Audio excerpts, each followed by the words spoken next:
She had everything: wealth, power, the title of a billionaire CEO. But one accident shattered the illusion, leaving her in a wheelchair, fragile in the eyes of the world. People whispered that her best days were behind her, until she crossed paths with someone no one noticed, a black janitor cleaning floors in silence. His words seemed impossible, almost laughable. "I'll help you walk." But what followed wasn't just about her struggle. It exposed a deeper wound, one rooted in prejudice and power. Was this destiny? Or a truth society never wanted revealed? The city skyline glittered in the distance, a monument to ambition and wealth. Inside the tallest tower, her name was etched in steel and glass. She was known to the world as one of the youngest female billionaire CEOs of her time. This woman had clawed her way up through a landscape dominated by men, proving again and again that her intellect and drive were unmatched. Her office sat on the top floor, its expansive windows offering a view of the city that never slept. To most, it was a kingdom, and she was its queen. But what the public didn't see was the silent battle she fought every day. Years earlier, a devastating accident had left her confined to a wheelchair. Overnight, the woman who had been admired for her commanding presence and unstoppable energy was suddenly viewed with pity. Board members whispered doubts behind her back. Business rivals smirked at her condition, convinced she would fade into irrelevance. But she didn't. With sheer determination, she rebuilt her empire from the chair that had once symbolized limitation. Every deal she closed, every innovation her company launched, was proof that she could not be underestimated. Outwardly, she looked untouchable. Yet deep down, she carried a quiet ache, a longing for the life she had lost, the independence of walking freely, the dignity of not being judged first by her condition. She had mastered the art of hiding her pain, smiling at galas, commanding attention at board meetings, and presenting herself as unshaken. To the world, she was the image of resilience. But inside, she carried a weight no one could see. And then, there was Samuel. He wasn't part of the board. He didn't attend shareholder meetings or sit in on high-powered negotiations. Samuel was the janitor. Each night, long after executives had left the glass tower, he quietly pushed his cart through the marble floors, wiping away the footprints of the powerful. Most people never noticed him. Some didn't even know his name. To them, he was invisible. But she noticed. At first, it was small, how he would pause to hold open the elevator, or how he always greeted her with sincerity rather than pity. Unlike so many others, Samuel didn't look at her wheelchair as a cage or a weakness. He looked at her as if she were still whole. It was disarming, almost unsettling, and Samuel carried his own quiet story. A black man in a city where racism still lingered in every corner, he knew what it felt like to be overlooked, underestimated, and pushed aside. He had endured the stares, the snide remarks, the subtle ways doors were closed before he even had the chance to step through them. For years, he had accepted it in silence, burying his pride to keep a roof over his head. The two of them came from worlds so different they might never have crossed paths. Yet in their shared experience of invisibility, hers born of disability, his born of race, they found a strange, unspoken understanding. One evening, after a particularly grueling board meeting, she found herself lingering in the lobby as Samuel mopped the floor. Her body was exhausted, her spirit heavier than usual. The meeting had been brutal. Executives questioning her leadership, subtly suggesting she step aside for someone more capable. The pity in their voices was more cutting than open insults could ever be. Samuel glanced up, noticing the storm behind her calm expression, and with a steady voice, he said something that stopped her cold. "One day, you'll walk again." She almost laughed. The doctors had told her long ago that the damage was permanent. Walking was no longer a possibility. It was a dream buried with the life she once had. Yet Samuel spoke the words not as fantasy, but as if they carried certainty, as if he could see something no one else dared to believe. She looked at him, searching his face for mockery, but found none. There was no pity, no insincerity, just a quiet conviction. And for reasons she couldn't explain, those words stayed with her. From that night, their interactions began to change. He would stop and talk with her when the hallways were empty, sharing stories of his childhood, his struggles, his resilience. She, in turn, found herself opening up in ways she never had with her colleagues. For the first time in years, she felt like someone saw her, not just the chair she sat in. But their unlikely bond didn't go unnoticed. In the polished world of executives and shareholders, Samuel was viewed as out of place. Whispers began to stir. Some laughed at the idea that the CEO was spending her time with a janitor. Others were more cruel, suggesting that her loneliness had driven her to cling to someone beneath her station. The cruelty of their words didn't surprise Samuel. He had heard it all before in one form or another. But for her, it was a stark reminder of the prejudice that lived not just against her, but against him as well. And in those whispers, the tension began to grow, because this wasn't just about late-night conversations or quiet encouragement. This was about power, race, and perception colliding in a way that the glass tower could not ignore. Soon, the world around them would force a choice between silence that kept the peace or courage that shattered it. She didn't know it yet, but the moment Samuel said those words, "I'll help you walk," was the beginning of a storm that would shake her empire to its core. The weeks following Samuel's quiet declaration passed like a tide that slowly shifted but never reversed. For her, those words, "One day you'll walk again," lingered like an echo in her chest. They gave her a strange kind of strength, though she couldn't quite explain why. But strength is dangerous in the wrong type of world, and her world was filled with people who thrived on watching others break. In the boardroom, the whispers had started. It began with something almost imperceptible. A comment from one of her senior executives, masked with a smile. "It's admirable, really, how you continue to run this company despite everything." His hand flicked ever so slightly toward her wheelchair as he spoke, like a subtle dagger hidden in a handshake. Others chuckled politely, the kind of laughter that wasn't humor at all, but agreement. She kept her face steady, her voice calm. But inside she felt that familiar burn, the reminder that her achievements were seen only through the lens of her disability. And that sting grew sharper when she noticed Samuel standing just outside the boardroom doors, polishing the glass with quiet diligence. She wondered if he had heard. Later that evening, she caught sight of two mid-level managers in the lobby, their voices hushed, but their words still carrying, "Have you seen the way she talks to the janitor?" One snickered. "Yeah, almost like she thinks he belongs in those meetings with her. Pathetic, really. Guess being stuck in that chair makes her desperate for company." They laughed and walked away, leaving their cruelty hanging in the air. She sat frozen in her chair, staring at the elevator doors as they slid open. Samuel passed by quietly, offering his usual nod of respect, as though he hadn't heard a thing. But she knew he had. She could see it in the tightness of his shoulders, the way his eyes flicked down to the floor as if to shield her from his own humiliation. For the first time in years, she didn't just feel the weight of her own pain, she felt his, too.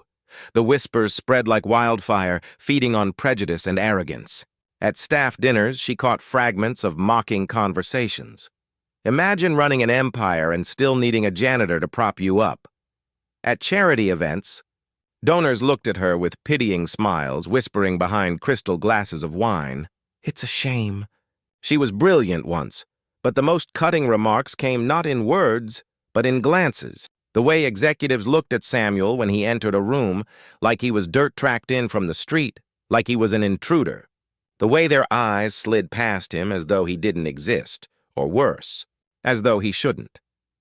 It was a mirror of what she had faced for years, being seen not for her mind or her accomplishments, but for what people assumed she lacked.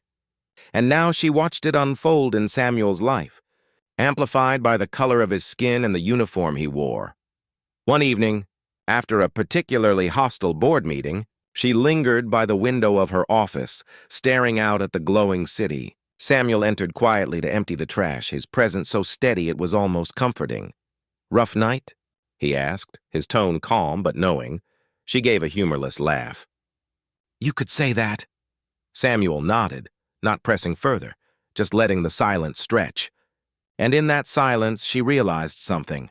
While the executives laughed behind her back, Samuel never once treated her with pity. While donors whispered about her fragility, Samuel saw only her strength. He carried himself with a quiet dignity, as though no insult could reduce him, no whisper could erase him. It was in that moment that she understood the depth of his words. "I'll help you walk." He hadn't meant it just for her body. He had meant it for her spirit. But the world wasn't going to let this bond grow quietly. It was already watching, already sharpening its knives. The whispers would soon turn into something louder, something crueler. For now, though, she sat in the glow of her office, Samuel moving silently around her, and wondered how long they could endure the storm before it broke wide open. It began with the small things. One morning, Samuel arrived at work a few minutes early, as he always did, but instead of being greeted with a nod by the security guard at the front desk, he was stopped. It was a brief encounter, but she had seen it. She had been waiting for her driver by the front doors and witnessed the way Samuel's shoulders stiffened as he walked past, forcing himself to remain calm. She knew that look all too well. It was the same one she wore when people dismissed her as fragile, the same mask of composure that barely concealed the sting of humiliation. Later that week, another incident unfolded.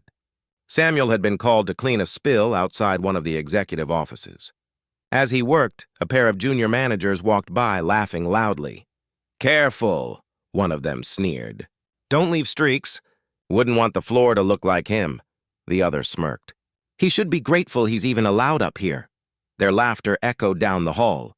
Samuel didn't flinch, didn't look up, didn't even slow his movements. He continued wiping the marble floor until it gleamed. But she saw it all, the quiet tightening of his jaw, the way his hand pressed harder against the mop handle. She wanted to shout at them, to strip away their smug grins, but she didn't, not yet. Instead, she carried the weight of his silence in her chest. The walls of her empire had become mirrors, reflecting not only her struggle, but his. She realized then how invisible prejudice could be to those who didn't look closely. To most, Samuel was just a man pushing a cart, just another worker in the background. But to her, he was becoming something far greater, a reminder that resilience was not born in corner offices or boardrooms, but in the shadows where dignity was tested every single day.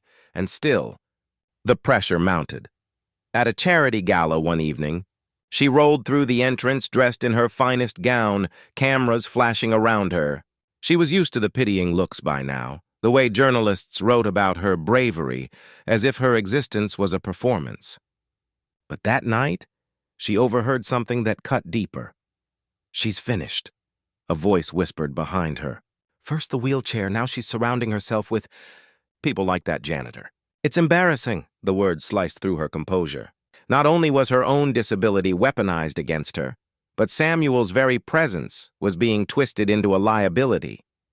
When she returned to the office days later, she noticed the shift. Executives grew colder, while board members sharpened their questions. And through it all, Samuel moved quietly in the background, enduring the same treatment in his own way, dismissed, mocked, diminished. It wasn't just prejudice anymore. It was an invisible wall, a wall that separated them from him, and her from the life she had once believed was hers to command. And as the walls closed in, she began to realize something terrifying. Silence was no longer enough to survive. If she stayed quiet, Samuel would remain invisible, and she would slowly become a prisoner of her own empire.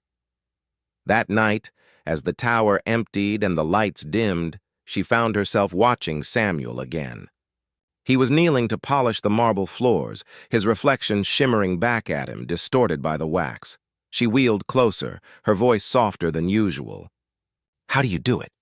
she asked. He looked up, confused. "Do what, ma'am?" "Keep going when they treat you like that." "When they act like you're nothing?"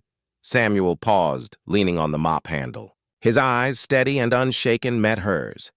"Because I know who I am," he said, "and I won't let them decide that for me." She sat in silence, the truth of his words sinking deep. He wasn't just surviving, he was defying. Every quiet act of dignity was a rebellion against the world that tried to erase him. And in that moment, she realized the rising storm was no longer just about whispers in hallways or pity in boardrooms. It was about a test far greater than either of them could see. The invisible walls around them were growing higher, and soon someone would try to make sure Samuel never climbed past them at all.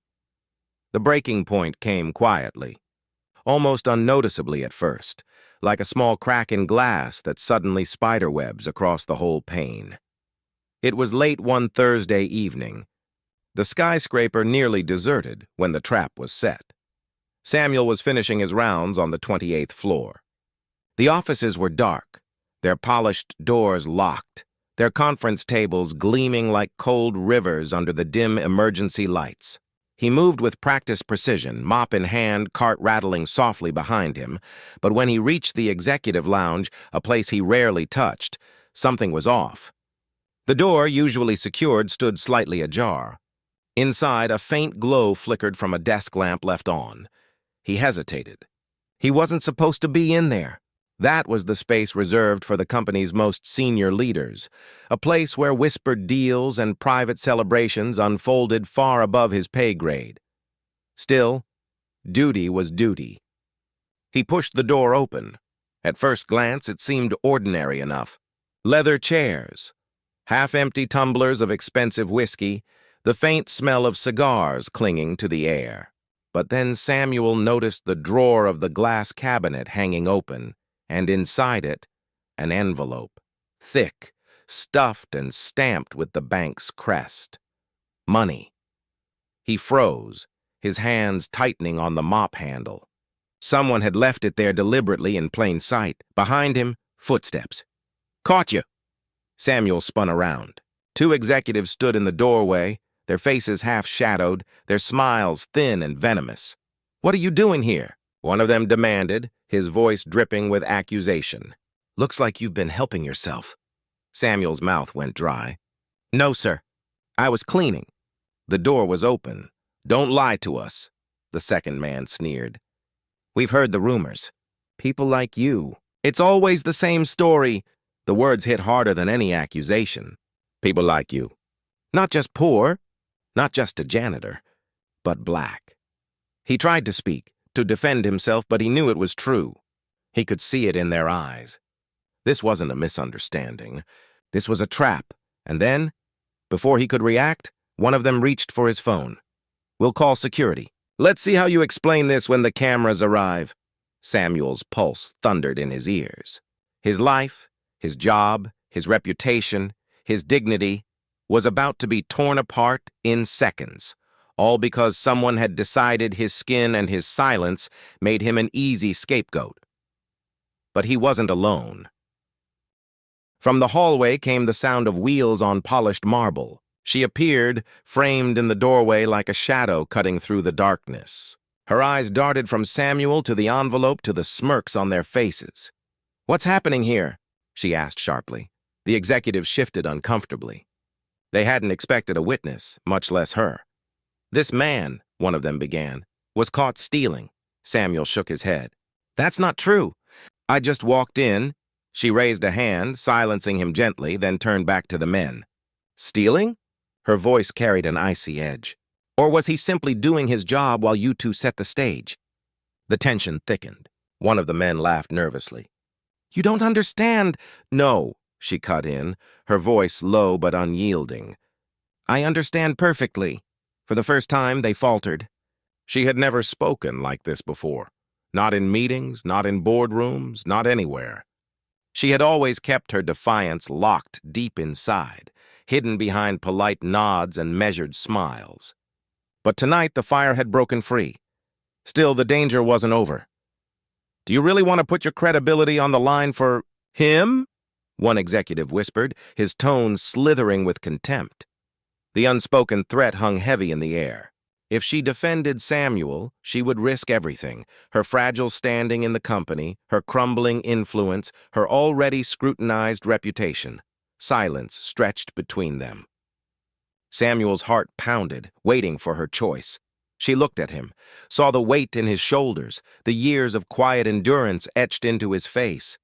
She thought of every whispered slight she had endured, every time people had looked past her wheelchair, every boardroom sneer. And she knew. This wasn't about a janitor. This was about justice. Her voice rang out, clear and unshaken. If you call security, you'll answer to me first. And I promise you this. The world will hear what you tried to do tonight. The executives froze. Fear flickered across their faces. Not fear of her power, which had long been undermined, but fear of exposure. Fear that their cruel game might unravel under the light of truth. One of them muttered a curse, snatched the envelope from the cabinet, and shoved it back inside. Without another word, they stormed out, their footsteps echoing down the hall. For a long moment, the room was silent. Only the faint hum of the lamp filled the air. Samuel exhaled slowly, his hands trembling as he held the mop handle. "They'll come after me," he said quietly. "Maybe after you, too." She wheeled closer, her eyes steady. "Then let them come. Because if we stay quiet, they win. And I'm done letting them win." The words settled between them like an oath. For the first time, Samuel realized he wasn't invisible, not to her. And she understood that her silence had been complicity all along. But outside that lounge, the walls of the empire trembled. The trap had failed, but the war was far from over. Somewhere in the shadows of the building, whispers were already spreading. And soon, the storm would break with a force neither of them had yet imagined. The storm came faster than either of them expected. By the next morning, whispers had turned into roars. What had happened in the executive lounge, the setup, the accusation, her defiance, had already spread through the veins of the skyscraper. And like blood-carrying poison, the story twisted as it traveled. "She's lost it," some whispered. "She's protecting a thief," others sneered. "Figures, crippled or not. She's always been too soft," one muttered in a hallway, not realizing she could hear. And Samuel bore the brunt. Everywhere he walked, eyes followed him, the kind of eyes that didn't just look. They judged, condemned, and branded him guilty without a shred of proof. By midday, the HR director called him in. The meeting room was cold and sterile, lined with polished glass that reflected his own tense face at him. Papers lay neatly stacked on the table, waiting like silent executioners.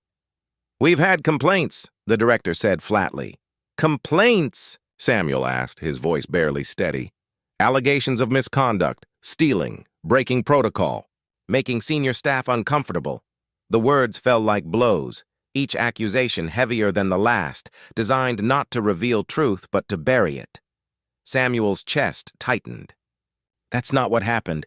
"You know that's not what happened." The director's eyes stayed hard. "You need to understand how this looks, you, late at night, in restricted areas. And then the incident last evening." "The incident where I was set up?" Samuel shot back. The man's silence spoke volumes. Across the city, she was fighting her own battle. In a boardroom thick with hostility, she sat at the head of the table, her chair wheels locked, her spine straight, her voice steady, but every word felt like pushing against a tidal wave. "You're making a mistake," she told them. "You're destroying a man's livelihood to cover your own misdeeds. I won't stand for it." One of the senior partners leaned forward, his smile sharp and cruel. "With all due respect, you're in no position to stand for anything." The laughter that rippled around the table was like knives sliding into her skin. For a moment, she almost faltered. But then she remembered Samuel's trembling hands the night before, his whispered fear that they'd both be destroyed. And something inside her snapped back into place. She raised her voice. "If you do this, you'll answer for it, not just here but out there. You think the world won't care? You think people won't notice?" The partner leaned back lazily. "Who's going to believe you? A washed-up CEO who can't even walk? Or the word of the men who built this empire?" The words stung, but they revealed the truth. They believed she was powerless, and that was their mistake. "They're going to fire me," Samuel said softly. "Not just fire me, they're going to block me. I'll never work in this city again." She looked at him, her jaw set. "Then we won't let them," he frowned. What do you mean? She pulled a folder from her bag. Inside were documents, emails, expense reports, transaction histories she had quietly collected over months. Evidence. Proof that the very men accusing Samuel had their own secrets buried under layers of deceit. "I've been silent too long," she said. "But last night I realized something. They'll crush us both if we stay quiet. But if we speak, if we shine a light on them, they'll have nowhere to hide." Samuel stared at the papers, his heart pounding. It was dangerous. Too dangerous. Going public meant retaliation, lawsuits, threats. But it also meant truth. "Are you ready for that?" he asked, her eyes hardened. "I've spent my life fighting to be seen, to be heard. If this is the cost of finally being more than their shadow, then yes. I'm ready." And so they planned. The next morning, she requested an emergency shareholder meeting. Her request shocked the board. It wasn't protocol, it wasn't scheduled, it wasn't allowed. But she was still a founder, and the bylaws gave her the right. The room filled quickly, tension crackling like a live wire. Cameras streamed to shareholders across the country. The board members sat stiffly, their smiles brittle, their eyes calculating. She rolled forward, Samuel standing silently at her side. "I've called this meeting," she began, "because the truth has been hidden too long. You've been told lies. You've been told that the man beside me is a thief. But the real thieves are the ones sitting in this room." Gasps, murmurs, a wave of disbelief. One board member shot to his feet. "This is outrageous. You can't—" But she didn't stop. She laid the folder on the table, slid the papers across. Bank statements showing siphoned funds, emails proving backroom deals, receipts that tied the very men accusing Samuel to corruption far greater than anything they had fabricated. The room erupted. Some demanded explanations, others shouted denials, but the evidence was undeniable. And then she did something no one expected.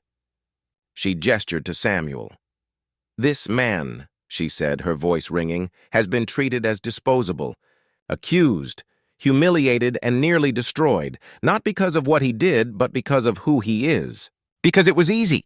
Because you thought no one would defend him. Well, I will. And I'm asking all of you, who will you stand with? The liars who built this empire on deceit? Or the truth staring you in the face right now?"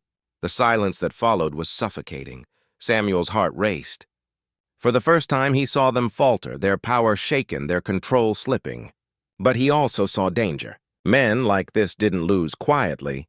And he was right. One of the senior partners slammed his fist against the table. "Enough!" he roared.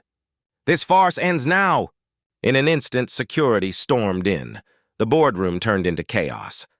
Papers scattered, voices clashed, and through it all, Samuel felt a hand on his shoulder.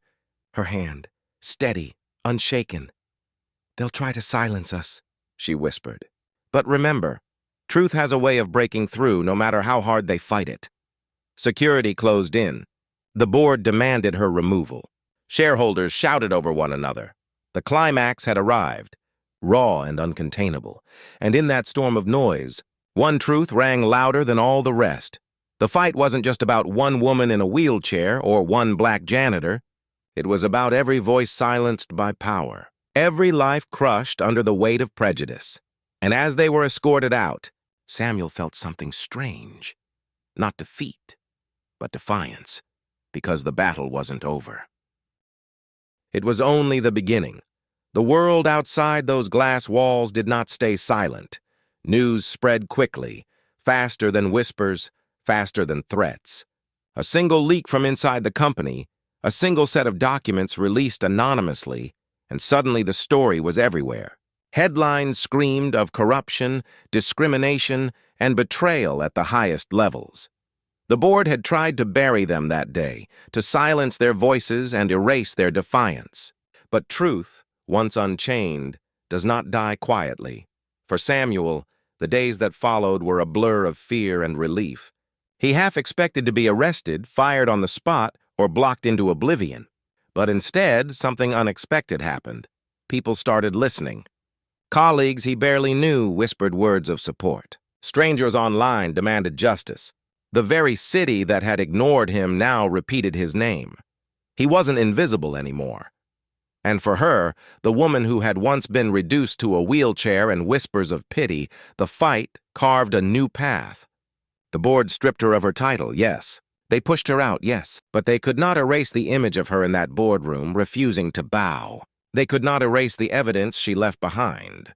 They could not erase her voice, carried now far beyond the skyscraper's walls. She was no longer just a CEO. She had become something greater, a symbol. The empire they had built trembled. Investigations opened. Lawsuits followed. Shareholders demanded accountability.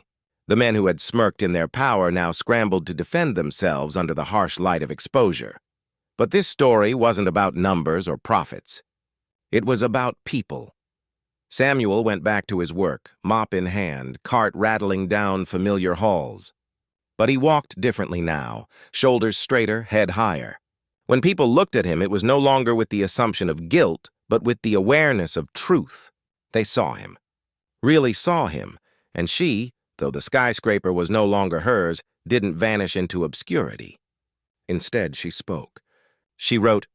She stood on stages and told the story of the night when silence nearly destroyed them both, and the morning when courage lit a fire that could not be extinguished. The cost had been heavy. They had both lost things they could never fully reclaim: safety, position, a sense of certainty. But what they gained was far greater. They gained a voice, and through them, others began to find theirs too. Because in every city, in every company, in every street, there are Samuels. Some are judged before they speak, condemned before they act, silenced before they can breathe. And some watch from the sidelines, uncertain, afraid, complicit in their silence, until something forces them to choose. Her choice that night had changed everything. She could have stayed silent, protected herself, looked away. But she hadn't. She had stood. And in standing, she proved something simple, something powerful. That one act of defiance can break a chain years in the making. The echoes of that act still lingered long after the headlines faded. Samuel's life would never be the same. Neither would hers. But more importantly, neither would the lives of those who heard their story. Because stories spread, stories ignite. Stories make people look in the mirror and ask themselves hard questions. How many times have I stayed silent? How many times have I looked away? How many more voices must be silenced before I raise my own? And so the story ends not in defeat, not in despair, but in a challenge. Not just to remember Samuel, not just to remember her, but to remember the truth that power fears most. That courage is contagious. That silence is complicity. And that justice only comes when ordinary people decide they will no longer be invisible. So the question lingers, one that no headline, no company, no courtroom can answer. When the moment comes, when injustice stands at your door, when silence feels safer than truth. What will you do? Because the story of Samuel and the woman in the wheelchair is not just their story, it's ours, and it isn't finished yet. It was only the beginning. The world outside those glass walls did not stay silent. News spread quickly. Faster than whispers, faster than threats. A single leak from inside the company, a single set of documents released anonymously, and suddenly the story was everywhere. Headlines screamed of corruption, discrimination, and betrayal at the highest levels. The board had tried to bury them that day, to silence their voices and erase their defiance. But truth, once unchained, does not die quietly. For Samuel, the days that followed were a blur of fear and relief. He half expected to be arrested, fired on the spot, or blocked into oblivion. But instead, something unexpected happened. People started listening. Colleagues he barely knew whispered words of support. Strangers online demanded justice. The very city that had ignored him now repeated his name. He wasn't invisible anymore. And for her, the woman who had once been reduced to a wheelchair and whispers of pity, the fight carved a new path. The board stripped her of her title, yes. They pushed her out, yes. But they could not erase the image of her in that boardroom refusing to bow. They could not erase the evidence she left behind. They could not erase her voice, carried now far beyond the skyscraper's walls. She was no longer just a CEO. She had become something greater, a symbol, The empire they had built trembled. Investigations opened. Lawsuits followed. Shareholders demanded accountability. The men who had smirked in their power now scrambled to defend themselves under the harsh light of exposure. But this story wasn't about numbers or profits. It was about people. Samuel went back to his work, mop in hand, cart rattling down familiar halls. But he walked differently now, shoulders straighter, head higher. When people looked at him, it was no longer with the assumption of guilt, but with the awareness of truth. They saw him, really saw him, and she, though the skyscraper was no longer hers, didn't vanish into obscurity. Instead, she spoke. She wrote. She stood on stages and told the story of the night when silence nearly destroyed them both, and the morning when courage lit a fire that could not be extinguished. The cost had been heavy. They had both lost things they could never fully reclaim: safety, position, a sense of certainty. But what they gained was far greater. They gained a voice, and through them, others began to find theirs too. Because in every city, in every company, in every street, there are Samuels. Some are judged before they speak, condemned before they act, silenced before they can breathe. And some watch from the sidelines, uncertain, afraid, complicit in their silence, until something forces them to choose. Her choice that night had changed everything. She could have stayed silent, protected herself, looked away. But she hadn't. She had stood, and in standing she proved something simple, something powerful. That one act of defiance can break a chain years in the making. The echoes of that act still lingered long after the headlines faded. Samuel's life would never be the same. Neither would hers. But more importantly, neither would the lives of those who heard their story. Because stories spread. Stories ignite. Stories make people look in the mirror and ask themselves hard questions. How many times have I stayed silent? How many times have I looked away? How many more voices must be silenced before I raise my own? And so the story ends not in defeat, not in despair, but in a challenge, not just to remember Samuel, not just to remember her, but to remember the truth that power fears most. That courage is contagious. That silence is complicity. And that justice only comes when ordinary people decide they will no longer be invisible. So the question lingers, one that no headline, no company, no courtroom can answer. When the moment comes, when injustice stands at your door, when silence feels safer than truth, what will you do? Because the story of Samuel and the woman in the wheelchair is not just their story, it's ours, and it isn't finished yet.